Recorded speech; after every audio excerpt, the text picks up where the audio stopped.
Hello everyone, welcome back to my YouTube channel Learno Notes. तो हमारी last video में हमने बायोलॉजी क्लास 10th का चैप्टर नंबर 6 स्टार्ट किया था, दैट इज़ लाइफ प्रोसेसेस। और लाइफ प्रोसेसेस में हम अब तक क्या पढ़ चुके हैं? न्यूट्रिशन हमने कर लिया, डाइजेशन कर लिया और रेस्पिरेशन कर लिया। अब बात आती है सर्कुलेटरी सिस्टम की। सर्कुलेटरी यानी कि सर्कुलेशन। सर्कुलेशन भी एक क्या है? इम्पॉर्टेंट लाइफ प्रोसेस है हमारी बॉडी का, क्योंकि अगर सर्कुलेशन नहीं होगा ब्लड का पूरी बॉडी में, तो सर्कुलेशन के विदाउट, अगर मान लो हमारी बॉडी में सर्कुलेशन नहीं हो रहा, तो जो भी बॉडी ने डाइजेशन के टाइम न्यूट्रिएंट्स एब्जॉर्ब किए हैं वो कैसे करेगा? Without blood. और जो भी न्यूट्रिएंट्स हमारी बॉडी को मिले हैं न्यूट्रिशन से, वो हमारी पूरी बॉडी के अंदर ट्रांसपोर्ट नहीं हो सकेंगे विदाउट ब्लड। तो हमें सर्कुलेटरी सिस्टम किस लिए चाहिए? ट्रांसपोर्ट ऑफ न्यूट्रिएंट्स के लिए। और किस लिए चाहिए? ट्रांसपोर्ट ऑफ गैसेस के लिए। यानी सर्कुलेटरी सिस्टम की अगर हम बात करें तो वो किस लिए इम्पॉर्टेंट है? सर्कुलेटरी सिस्टम हमें चाहिए ट्रांसपोर्ट ऑफ गैसेस के लिए। हमने पढ़ा था कि जो ऑक्सीजन है या कार्बन डाइऑक्साइड है वो किसके थ्रू ट्रांसपोर्ट की जाती है? ब्लड के थ्रू पूरी बॉडी में। और किसके लिए चाहिए हमें? ट्रांसपोर्ट ऑफ न्यूट्रिएंट्स के लिए। ट्रांसपोर्ट ऑफ न्यूट्रिएंट्स के लिए भी हमें किसकी रिक्वायरमेंट है? एक सर्कुलेटरी सिस्टम की। और किस लिए? हमारी बॉडी में जो भी वेस्ट प्रोडक्ट्स फॉर्म हो रहे हैं उन वेस्ट प्रोडक्ट्स को हमारी बॉडी के अंदर से कैरी करना और उनको हमारी बॉडी के आउटसाइड एलिमिनेट करने में भी किसका रोल होता है? सर्कुलेटरी सिस्टम का। तो transport of waste material, waste को ट्रांसपोर्ट करने के लिए भी सर्कुलेटरी सिस्टम की नीड होती है। तो इसका मतलब क्या है? सर्कुलेटरी सिस्टम भी क्या है? हमारा एक इम्पॉर्टेंट क्या है? लाइफ प्रोसेस है। सर्कुलेटरी सिस्टम को भी हम क्या बोल सकते हैं? Important life process. ये भी क्या है? एक असेंशियल लाइफ प्रोसेस है। इसके बिना ना तो गैसेस ट्रांसपोर्ट हो सकती, ना न्यूट्रिएंट्स ट्रांसपोर्ट हो सकते, ना ही वेस्ट प्रोडक्ट्स बॉडी के आउटसाइड एलिमिनेट हो सकते। और बहुत सारे फंक्शन है सर्कुलेटरी सिस्टम के। हम आगे पढ़ेंगे कि ब्लड के क्या क्या फंक्शंस हैं, ब्लड वेसल्स के क्या क्या फंक्शंस हैं। यानी without circulatory system our life is not possible. तो हम स्टार्ट करते हैं सर्कुलेटरी सिस्टम को। सर्कुलेटरी सिस्टम में सबसे पहले क्या है? Humans have two circulatory system. Human beings के अंदर दो टाइप का सर्कुलेटरी सिस्टम प्रेजेंट होता है। कौन कौन सा? फर्स्ट तो होता है blood circulatory system, blood circulatory system. और सेकंड कौन सा है? Lymphatic circulatory system. पहले तो हम पूरा ब्लड सर्कुलेटरी सिस्टम को स्टडी करेंगे, उसके अंदर क्या क्या कंपोनेंट्स हैं और उन सभी के क्या क्या फंक्शंस हैं। फिर हम आएंगे लिम्फेटिक सर्कुलेटरी सिस्टम पे। तो चलिए पहले हम स्टार्ट करते हैं ब्लड सर्कुलेटरी सिस्टम से। अब ब्लड सर्कुलेटरी सिस्टम की अगर हम बात करें तो उसके कंपोनेंट्स क्या क्या हैं, यानी ब्लड सर्कुलेटरी सिस्टम में कौन कौन से कंपोनेंट्स इन्वॉल्व हैं। फर्स्ट तो है ब्लड। ब्लड सर्कुलेटरी सिस्टम के 3 कंपोनेंट्स हैं। First blood, second blood vessels और थर्ड हार्ट। और इन सभी के बारे में हम डिटेल में स्टडी करेंगे। सबसे पहले हम स्टडी करते हैं ब्लड के बारे में। ब्लड, तो ब्लड क्या है? एक blood is a fluid connective tissue. आपने 9th क्लास में पढ़ा है कनेक्टिव टिश्यू होता है blood. It is red in colour. Red colour का होता है। किस लिए होता है रेड कलर का? Due to the presence of haemoglobin. Haemoglobin क्या होता है? रेड पिगमेंट होता है जो ब्लड के अंदर आरबीसी सेल्स के अंदर प्रेजेंट होता है। ठीक है, तो इसी वजह से ब्लड का कलर कैसा होता है? ह्यूमन बींग्स के अंदर रेड होता है। बाकी कुछ ऐसे भी होते हैं जैसे इंसेक्ट्स हैं, उनके अंदर क्या होता है? वाइट कलर का ब्लड होता है। किस लिए? क्योंकि उनके अंदर हीमोग्लोबिन नहीं प्रेजेंट होता। हमारे ब्लड में हीमोग्लोबिन प्रेजेंट है, इसीलिए ब्लड कैसा होता है? Red in colour. It connects organs with each other. ये ऑर्गन्स को आपस में कनेक्ट करता है। जैसे कि इसके नेम में है कि फ्लूइड कनेक्टिव टिश्यू है। कनेक्टिव टिश्यू यानी कि कनेक्ट करने का काम करेगा। अब कैसे कनेक्ट करेगा? जैसे एक ऑर्गन ने क्या प्रोड्यूस की? कार्बन डाइऑक्साइड प्रोड्यूस की। उस कार्बन डाइऑक्साइड को ये कहाँ पर लेके जाते हैं? लंग्स के पास। लंग्स के अंदर क्या होता है? एल्वियोलीज के साथ क्या होता है? गैसियस एक्सचेंज होता है। ये हम रेस्पिरेशन में पढ़ चुके हैं कि एल्वियोलीज क्या करती हैं? गैसियस एक्सचेंज करती हैं। एल्वियोलिस से ऑक्सीजन रिच ऑक्सीजन कहाँ पे आ जाती है? ब्लड में। ब्लड फिर से क्या हो जाता है? ऑक्सीजनेटेड। और वो ऑक्सीजनेटेड लंग से कहाँ पे सप्लाई कर दिया जाता है? डिफरेंट ऑर्गन्स जैसे कि स्टमक, लीवर, हार्ट, यानी कि ब्लड क्या कर रहा है, डिफरेंट डिफरेंट ऑर्गन्स को कनेक्ट करने का काम कर रहा है ब्लड, तो इसीलिए ब्लड क्या है, फ्लूइड कनेक्टिव टिश्यू। अब हम आगे पढ़ते हैं कंपोनेंट्स ऑफ ब्लड के बारे में। तो ब्लड के दो कंपोनेंट्स होते हैं, किस किस तरह से, एक तो होता है ब्लड का सॉलिड पार्ट। सॉलिड पार्ट को हम क्या बोलते हैं, ब्लड के अंदर जो भी सॉलिड मटेरियल प्रेजेंट है उसको बोलेंगे फॉर्म्ड एलिमेंट्स, या फिर उसका सेल्यूलर पार्ट, जो कि कितना है 45% ब्लड के अंदर क्या प्रेजेंट होता है, सेल्यूलर पार्ट। और ब्लड के अंदर 55% क्या प्रेजेंट है, लिक्विड, लिक्विड प्लाज्मा प्रेजेंट होता है। ठीक है, तो ब्लड के दो कंपोनेंट्स हो गए, एक सेल्यूलर पार्ट, एक लिक्विड प्लाज्मा। अब जो सेलुलर पार्ट है वो भी आगे 3 पार्ट्स में डिवाइडेड है। कौन कौन से पार्ट्स प्रेजेंट होंगे, इरिथ्रोसाइट्स यानी कि आरबीसीज, ल्यूकोसाइट्स यानी कि डब्ल्यूबीसीज, थ्रोम्बोसाइट्स यानी कि प्लेटलेट्स। यानी कि ब्लड के अंदर फॉर्म्ड पार्टिकल्स प्रेजेंट है 45% और उनके भी आगे पार्ट्स हैं आरबीसीज, डब्ल्यूबीसीज और प्लेटलेट्स। अब ब्लड के अगर लिक्विड कंपोनेंट प्लाज्मा की अगर हम बात करते हैं तो उसके अंदर, प्लाज्मा के अंदर 90 to 92% वाटर प्रेजेंट होता है और 6 to 8% उसमें क्या प्रेजेंट होता है, प्रोटीन प्रेजेंट होता है। तो ये हमने बात करी ब्लड के कंपोनेंट्स। अब हम इन ब्लड के जो कंपोनेंट्स हैं, इरिथ्रोसाइट्स, ल्यूकोसाइट, थ्रोम्बोसाइट और प्लाज्मा, इनके सभी के फंक्शंस पढ़ेंगे। तो सबसे पहले हमारे पास आता है इरिथ्रोसाइट्स यानी कि आरबीसीज।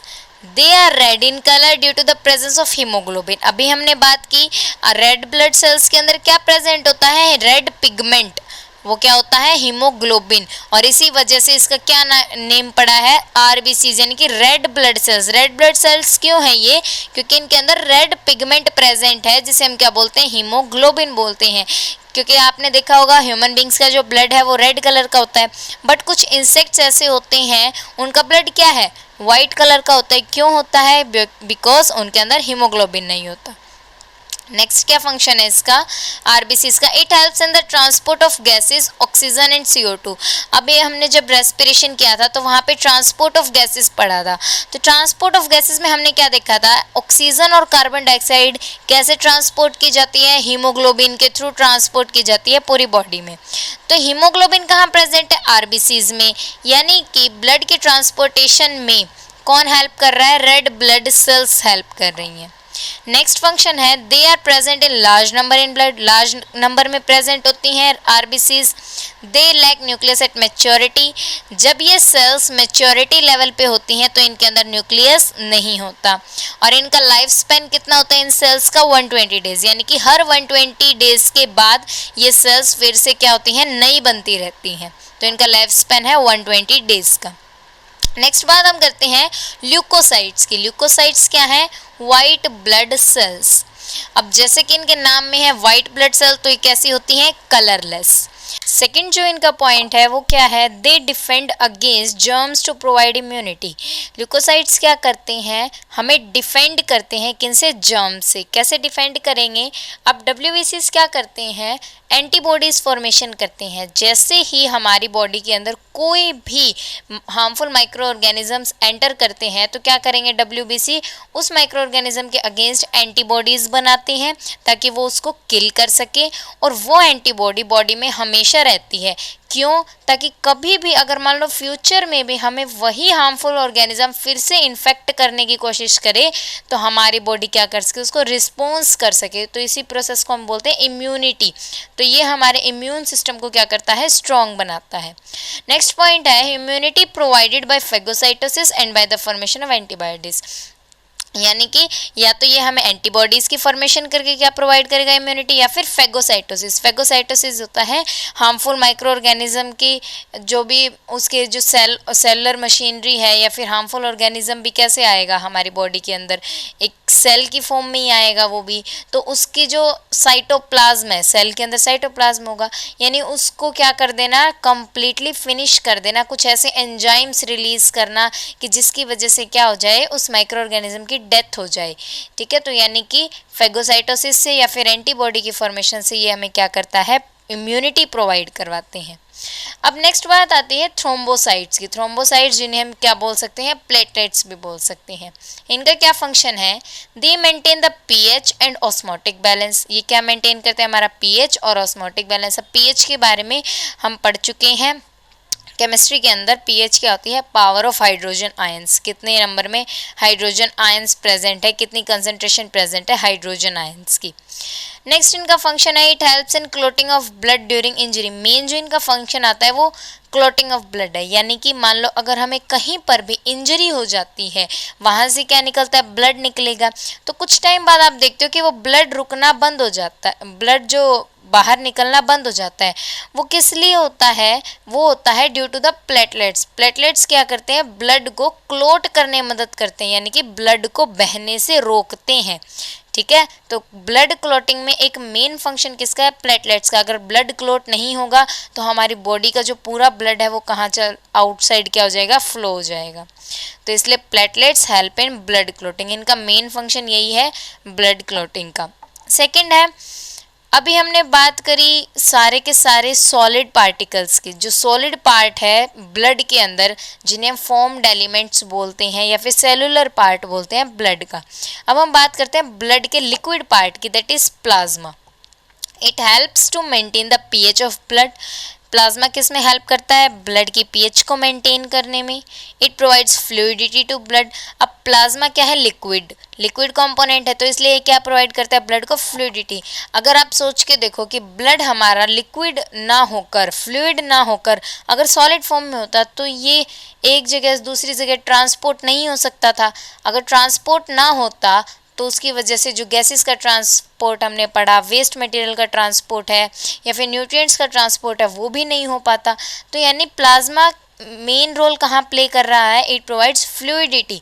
ब्लड को क्या कर रहा है, ये फ्लूइडिटी प्रोवाइड कर रहा है।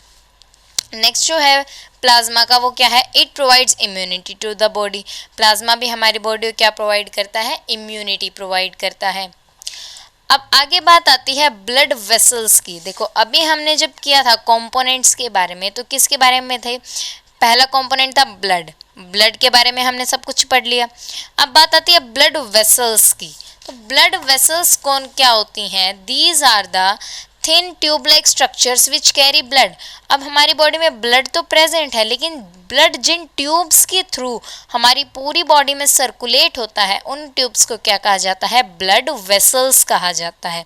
और ये ब्लड वेसल्स हमारी बॉडी में दो टाइप्स की होती हैं, आर्टरी और वेन्स। अब इन दोनों के बारे में हम पढ़ेंगे डिफरेंस के वे में। आर्टरी आर्टरी के अंदर क्या होता है, they carry oxygenated blood accept pulmonary artery. Artery क्या करती हैं, ऑक्सीजनेटेड ब्लड को कैरी करने का काम करती है। ऑक्सीजनेटेड ब्लड कौन सा होता है, जिसके अंदर ऑक्सीजन प्रेजेंट है। एक्सेप्ट पल्मोनरी आर्टरी, यानी सिर्फ एक पल्मोनरी आर्टरी ऐसी है जो क्या कैरी करती है, डीऑक्सीजनेटेड ब्लड। वेन्स की बात करें तो वेन्स कैरी डीऑक्सीजनेटेड ब्लड, यानी कि कार्बन डाइऑक्साइड रिच ब्लड को क्या करती हैं, वो सप्लाई करती हैं। Except pulmonary vein, pulmonary vein को छोड़कर, क्योंकि पल्मोनरी वेन क्या कैरी करती है, oxygenated blood. Next point of difference इनका, they carry blood from heart to body parts.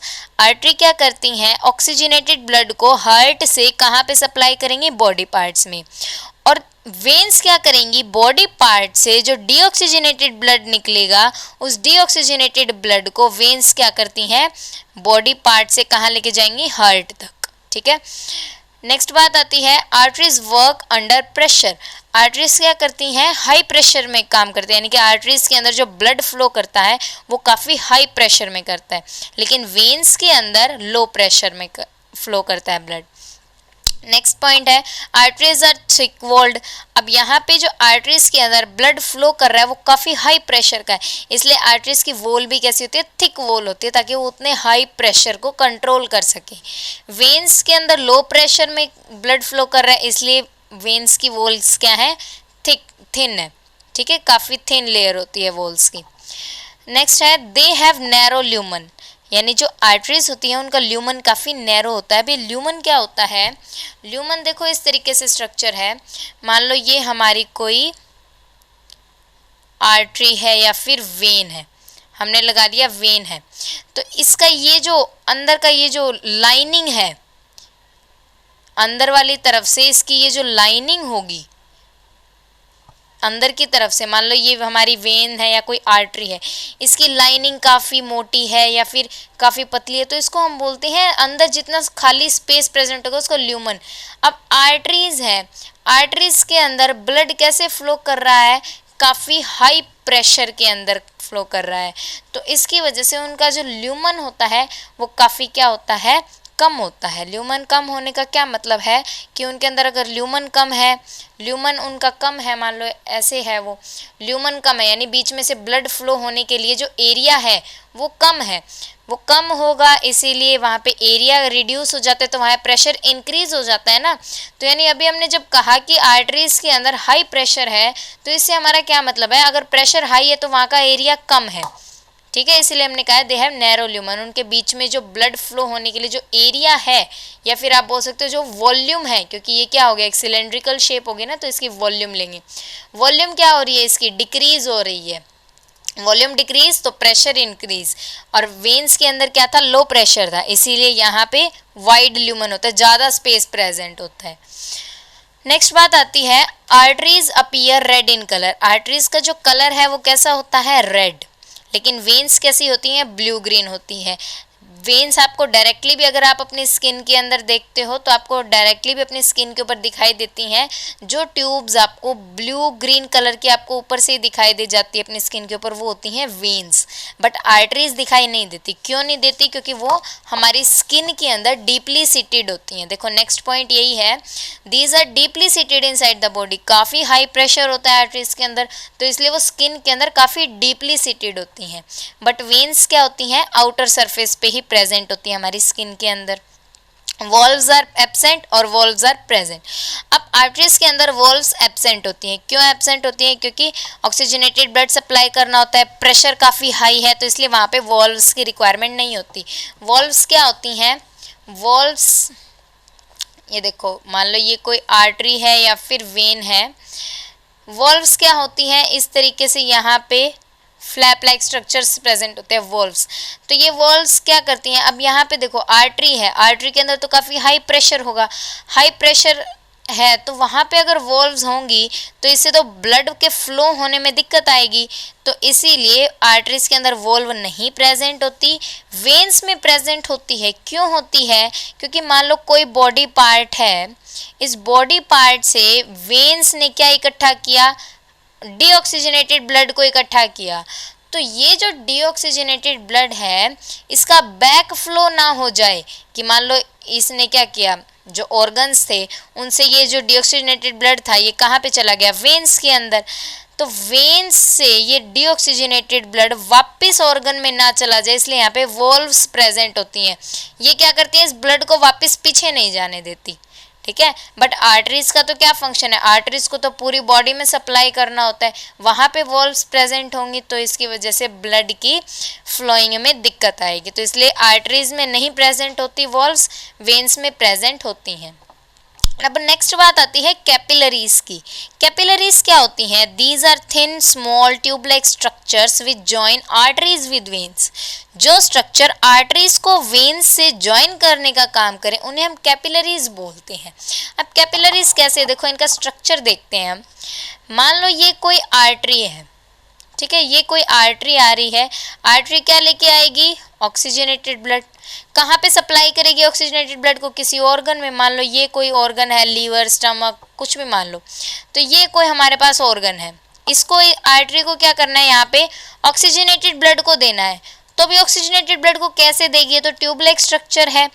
अब ट्यूबलाइक स्ट्रक्चर में से यूँ तो है नहीं कि इसकी वॉल्व्स में से निकल जाएगा, क्योंकि काफ़ी थिक वॉल है आर्टरी की, तो आर्टरी क्या डिवाइड कर जाएगी स्मॉलर ट्यूब्स में, आर्टरी क्या कर गई, डिवाइड कर गई किसमें, स्मॉल ट्यूब्स में, जिन्हें हम क्या बोलते हैं, एट्रियोल्स।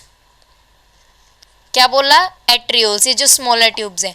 अब ये स्मॉलर ट्यूब्स फर्दर स्मॉलर और थिनर और स्मॉलर ट्यूब्स के अंदर कन्वर्ट होती हैं, जिन्हें हम क्या बोलते हैं, कैपिलरीज बोलते हैं। ये कहाँ पे कन्वर्ट हो गई, स्मॉल थिन ट्यूब्स के अंदर, और भी थिन ट्यूब्स के अंदर क्या हो गई, कन्वर्ट हो गई। क्यों हुई है ये थिन ट्यूब्स के अंदर कन्वर्ट, आर्टरी क्या थी, थिक वॉल्ड थी, लेकिन ये कैसी हैं, काफ़ी थिन है। अब ये थिन में क्यों कन्वर्ट हुई, क्योंकि देखो इन्हें ऑक्सीजनेटेड ब्लड को ऑर्गन में सप्लाई करना है, तो कैसे करेंगी ये, बाय डिफ्यूजन, डिफ्यूजन प्रोसेस। अब डिफ्यूजन प्रोसेस क्या होता है, किसी भी सब्सटेंस का हायर कंसंट्रेशन से लोअर कंसंट्रेशन में जाना। ये जो thin walled tube like structure है, इनके अंदर तो ऑक्सीजनेटेड ब्लड की कंसंट्रेशन ज़्यादा है, लेकिन ऑर्गन में उसकी कंसंट्रेशन क्या है, लो है। तो ऑक्सीजनेटेड ब्लड अपनी हायर कंसंट्रेशन से कहाँ पे चला जाएगा, डिफ्यूज करके लोअर कंसंट्रेशन में। अभी डिफ्यूजन क्यों पॉसिबल है, क्योंकि यहाँ पे वॉल जो है ना वो काफ़ी थिन है, तो इसलिए इजीली डिफ्यूज होके कहाँ चला गया, ऑर्गन में। अब ऑर्गन के पास जो कार्बन डाइऑक्साइड थी, वो कार्बन डाइऑक्साइड कहाँ पे चली जाएगी, इन वेन्स में। वो भी कैसे जाएगी, डिफ्यूज हो गई। कैसे गई, जो वेन्स थी ये जो small thin tube like structure थी, इनके अंदर क्या था, डीऑक्सीजनेटेड ब्लड की क्या थी, लो कंसंट्रेशन थी, और ऑर्गन के अंदर जो डीऑक्सीजनेटेड ब्लड की कंसंट्रेशन है वो ज़्यादा है। तो CO2 कहाँ से कहाँ मूव करेगी, हायर कंसंट्रेशन टू लोअर, तो ये कहाँ चली जाएगी, इस small thin tube like structure के अंदर। तो यानी कि अब ये यहाँ पे आ गया ब्लड।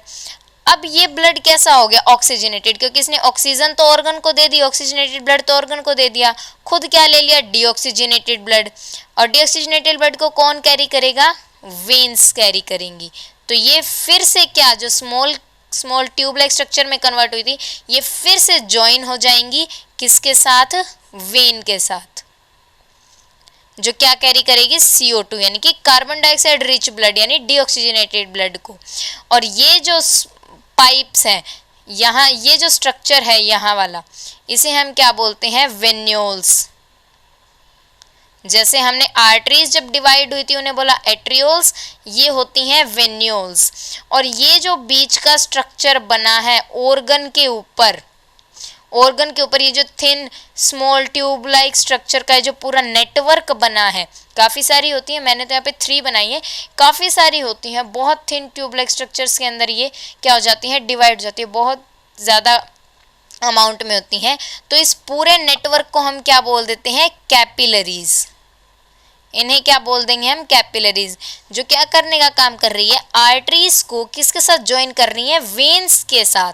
और साथ में किस में हेल्प कर रही है, गैसियस एक्सचेंज में, गैसियस एक्सचेंज कर रही है। ऑक्सीजन कहाँ पे प्रोवाइड कर रही है, ऑर्गन में, और ऑर्गन से कार्बन डाइऑक्साइड को कहाँ लेके जा रही हैं, वेन्स के अंदर। तो ये किस में हेल्प कर रही हैं, they help in the exchange of gases, और साथ में ये क्या ज्वाइन कर रही हैं, आर्टरीज को और वेन्स को। ठीक है, तो आज हमने किसके बारे में पढ़ा, हमने ब्लड सर्कुलेटरी सिस्टम के कंपोनेंट्स पढ़े, जिसके अंदर हमने ब्लड के बारे में पढ़ा, उसके बाद हमने ब्लड वेसल्स के बारे में पढ़ा, और नेक्स्ट जो कंपोनेंट आता है वो है हार्ट। हार्ट के बारे में हम अपनी नेक्स्ट वीडियो में डिस्कस करेंगे।